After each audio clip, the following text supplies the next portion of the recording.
know if we're going to be doing the lineups here in a little bit? For nearly 30 years, Kevin Shaw has been helping shape the lives of young men as a coach and the manager of the Milgram Mustangs of the Van Johnson League.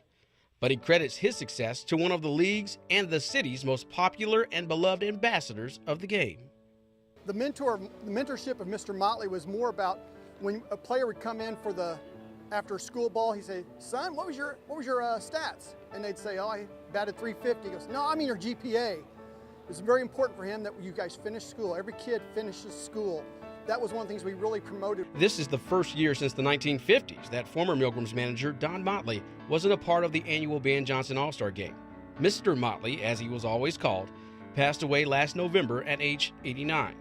But he left a legacy like no other on amateur baseball in Kansas City and was always the source of great advice on and off the field.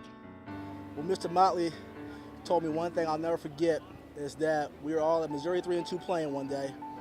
And of course, we got a bunch of guys, we're all talking about girls and what it is.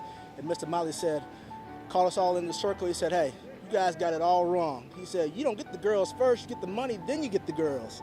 If you ask any Milgram's player this year or 10 years in the past, everyone knows who he is. The older guys in the league, the older coaches and the older players, your 4-year guys or your 5th-year guys, they know a lot about him and know that he was a class act and one guy that you would always want to talk to or stop and have a conversation with, someone that you could always talk baseball with whenever you wanted to.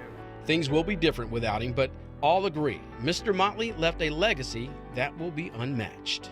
That's a pair of shoes that's going to be very hard to follow or fill if anybody would ever come in that position. But it hasn't been easy at all this year. I mean, like Kevin said, it's been our first year without Mr. Motley. Of course, we'd love to have him here with us in person, but of course we know he's here with us in spirit and everything that we do. Dee Jackson, 41 Action News.